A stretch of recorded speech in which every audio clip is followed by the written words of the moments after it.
Hello दोस्तों, स्वागत है आपका हमारे YouTube channel study for exam and knowledge में।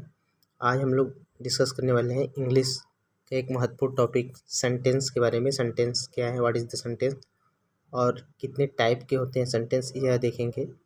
तो सेंटेंस को स्टार्ट करने के पहले इंग्लिश के जनरल इंट्रोडक्शन से स्टार्ट करते हैं। जैसे कि बताया गया है, किसी भी भाषा को सही लिखने में बोलने के लिए उस भाषा की ग्रामर के नियमों को जानना आवश्यक होता है। भाषा की सबसे छोटी इकाई जो होती है वो लेटर होती हैं। इन अक्षरों के समूह को हम अल्फ़ाबेट कहते हैं। अंग्रेजी वर्णमाला में 26 अक्षर 26 जो होते हैं लेटर होते हैं, जिसको दो भागों में डिवाइड किया गया है। एक है वावेल, जिसको स्वर कहते हैं, दूसरा क्या है, कॉन्स्टेंट। वावेल की संख्या जो होती है 5 होती हैं। ए ई आई ओ यू यह वावेल है, जबकि 21 लेटर जो है वह कॉन्स्टेंट है। कई अक्षरों का समूह जब मिलता है तो वर्ड का निर्माण होता है, परंतु अक्षरों के एक विशेष क्रम में रखने पर ही शब्द बनते हैं। यानी कई लेटर जब आपस में एक विशेष क्रम में अरेंज होते हैं तो वह शब्द का निर्माण होता है। जैसे कि LION, लायन को जब हम लेटर को जब हम इस क्रम में LION क्रम में इस क्रम में अरेंज करेंगे तो यह शेर का अर्थ प्रदान करेगा। अन्यथा अगर हम इसको IOLN लिखें तो यह जो है शब्द का निर्माण नहीं करेगा। उसके बाद यहाँ पे जो याद करने योग्य बातें हैं, अंग्रेजी भाषा के दो अक्षर ए तथा आई दो शब्दों के रूप में प्रयोग किए जाते हैं। ए का अर्थ होता है एक, जबकि आई का अर्थ होता है मैं।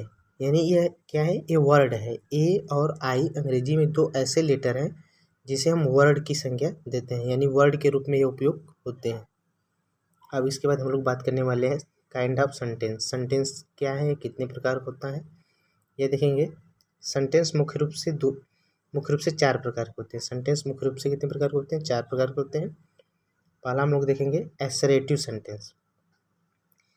ये वाक्य किसी तथ्य का वर्णन करते हैं। एसरेटिव सेंटेंस क्या करते हैं, किसी तथ्य का वर्णन करते हैं या कोई सूचना प्रदान करते हैं। यह सूचना 2 प्रकार की हो सकती हैं, सकारात्मक और नकारात्मक, एफरेटिव या निगेटिव। तो एसरेटिव सेंटेंस ऐसे सेंटेंस होते हैं जो किसी तथ्य का वर्णन करते हैं या कोई सूचना प्रदान करते हैं। तो ऐसे सेंटेंस को क्या कहते हैं, एसरेटिव सेंटेंस। ये 2 प्रकार के होते हैं, एफरेटिव और निगेटिव। जैसे कुछ उदाहरण दिए गए हैं। ही इज ए स्टूडेंट, वह एक विद्यार्थी है। इसमें एक सूचना दिया जा रहा है कि वह क्या है, एक विद्यार्थी है। तो ये क्या हुआ, एफरेटिव सेंटेंस होगा। वह एक धनी आदमी है, यहाँ पे भी ये सूचना दी जा रही है, तो यह भी एफरेटिव सेंटेंस होगा। He is not a student, वह एक विद्यार्थी नहीं है। तो यहाँ पे जो सेंटेंस होगा वह निगेटिव एसरेटिव सेंटेंस होगा। कैसा सेंटेंस होगा, निगेटिव एसरेटिव सेंटेंस होगा। उसके बाद बात करेंगे इंट्रोगेटिव सेंटेंस। जिस सेंटेंस में कोई प्रश्न पूछा जाता है तो उन्हें हम इंट्रोगेटिव सेंटेंस कहते हैं। जैसे कि व्हाट इज़ योर नेम।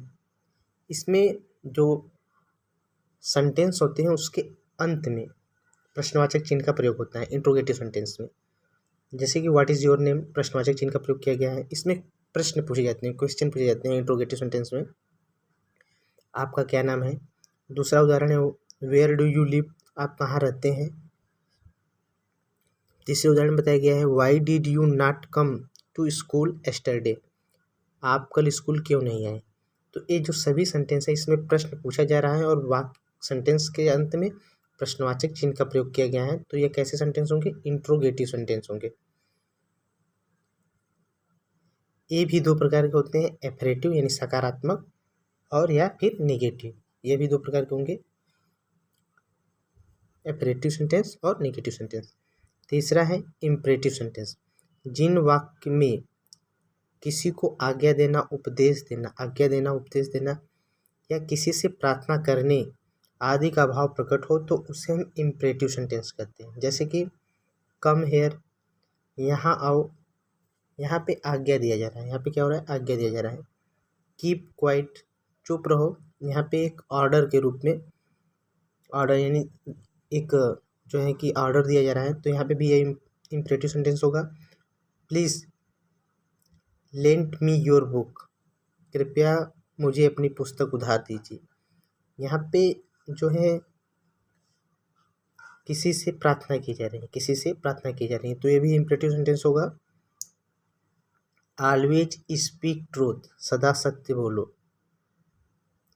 सदा सत्य बोलो। तो यहाँ पे उपदेश दिया जा रहा है, यह भी क्या होगा, इम्परेटिव सेंटेंस। जिन वाक्य में किसी को आज्ञा देना, उपदेश देना है, किसी से प्रार्थना करना, आदि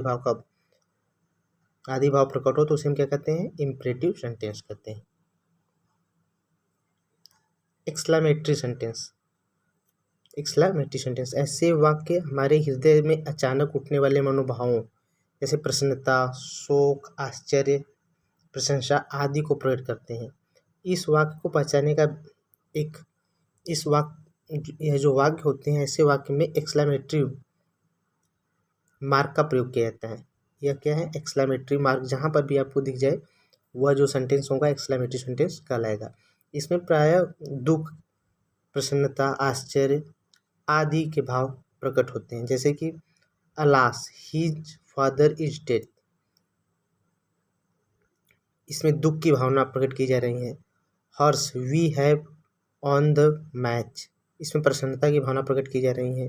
Bravo you have won the race, इसमें प्रशंसा की भावना प्रकट की जा रही है। सभी सेंटेंस में एक्सक्लेमेटरी मार्क का प्रयोग किया गया है, तो यह सभी सेंटेंस कैसे हैं, एक्सक्लेमेटरी सेंटेंस कहलाएंगे। तो आशा करते हैं कि आपको सेंटेंस समझ में आया होगा। अगर सेंटेंस समझ में आए तो वीडियो को लाइक करें, शेयर करें, चैनल को सब्सक्राइब करें। Thanks for watching.